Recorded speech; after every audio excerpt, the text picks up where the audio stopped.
morning. Thank you for joining us live here at Peak to Peak Stitching here in Estes Park. I'm Debbie and Lesta is on camera today. And I need to raise my voice. I've been told that you guys cannot hear me, so volume up. So next week I will be at Quilt Fair in Longmont at the Boulder County Fairgrounds. The store will be there. We'll be represented. Peak to Peak Stitching will be represented in a booth, and that is going to be September 25th, 26th, and 27th, 9 to 4, Thursday and Friday, 9 to 3 on Saturday, and again that's at the Boulder County Fairgrounds in Longmont. Hope to see you there. I think it's one of the best small shows for a quilt show. It's just fabulous, and the weather's always so perfect. It's just fun. So I'm going to set this right here so Lesta can get a shot of the times and you can know which time to come. Get together with a group of friends. Come have a lot of fun.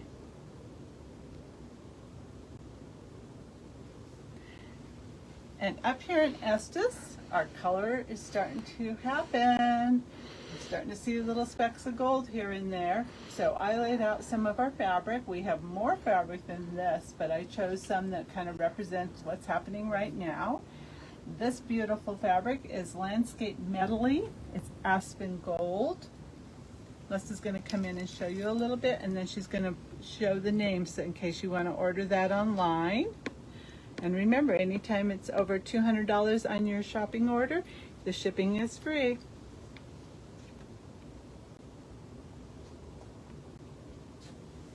And then we have a selection of our, she's trying to do this very slow so she doesn't make you nauseous, is our Aspen Leaves. And this is a custom fabric designed by Banyan Batiks, Northcott Fabric Line. It's Banyan Batik Line by Northcott Manufacturing. And it's Aspen Leaves Gold Custom. I really like this one, the way it's got the two different aspen leaves with the shadow effect. And Sandalwood Branch Green. And this is actually a batik, and this is an Island Batik product.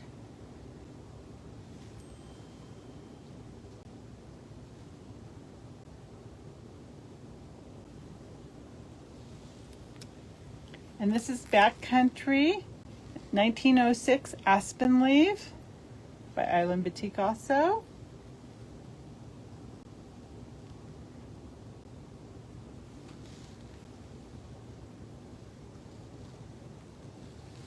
And then we have this really fun, looks like it's been painted. This is Silent Lake Aspen Light Green Multi. And it does look like it's been painted. And this is a line, so that when this one's gone, it's really gone. And that is by Northcott.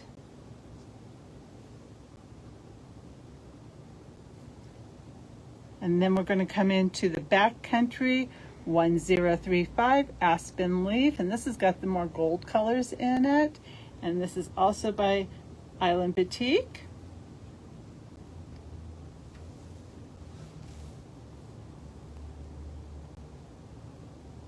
And we have a lot of aspen bark fabrics. This is one of my favorites. This one also was from a line, so it's Whitetail Woods, and we did bring in quite a bit of this because of where we live. So even though it's a line, we have a few more bolts of this.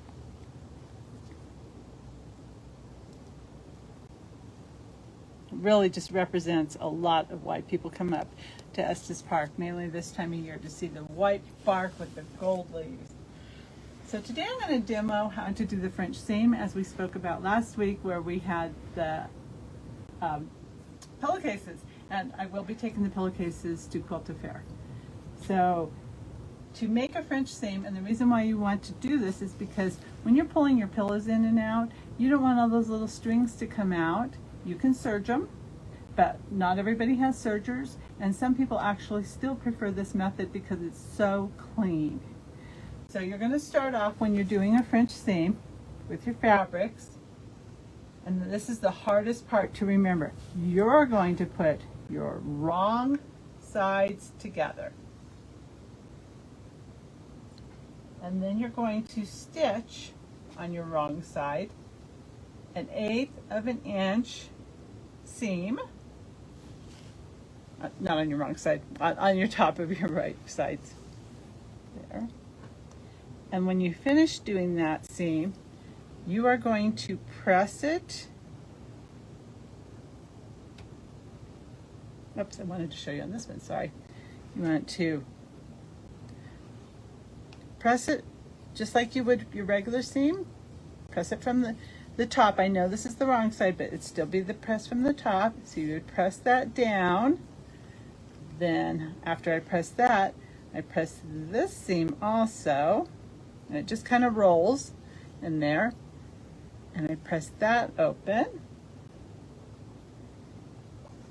So now you have your right sides together, and you've pressed it, and then you're going to stitch, and you can't hardly see this, my thread's not good. Good color. 1/4 of an inch seam now. And so when you open it up, you have, it looks like a traditional seam, but when you flip it over, it's all nice and clean. Now occasionally, when you're doing this part here, with your 1/8 of an inch seam, if you have strings coming off right here when you first start, when you do this part here, you'll have little strings sticking up here. So you just want to clip those down real close. And open it up, and you're going to press it again, one direction of course. And you'll end up with a finished French seam. You have to remember, if you're doing a French seam, that read your directions, because if the directions call for something like a 1/4 inch seam, you're going to have to add an extra 1/4 inch, so an extra 1/8 of an inch on both sides, on both fabrics, in order to come out with a finished 1/4 inch seam. Because you have a 3/8 seam right now doing this way.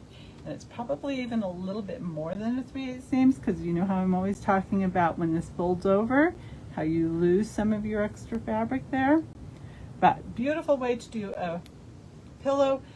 You see it a lot in pants, because it's a side seam on pants where they do this, and then they just top stitch right along here. It's a great reinforcement if you're going to be doing something that's going to be so heavily used that you really do need to tuck those extra seams in so that they don't fray out. So I look forward to seeing you guys next week at Quilter Fair. I will be filming live there, and I've been debating on whether I want to try to walk you guys around, because if I do, I think I might make you nauseous, so I'm not sure. But until next week, have a great one. Keep sewing and sew happy.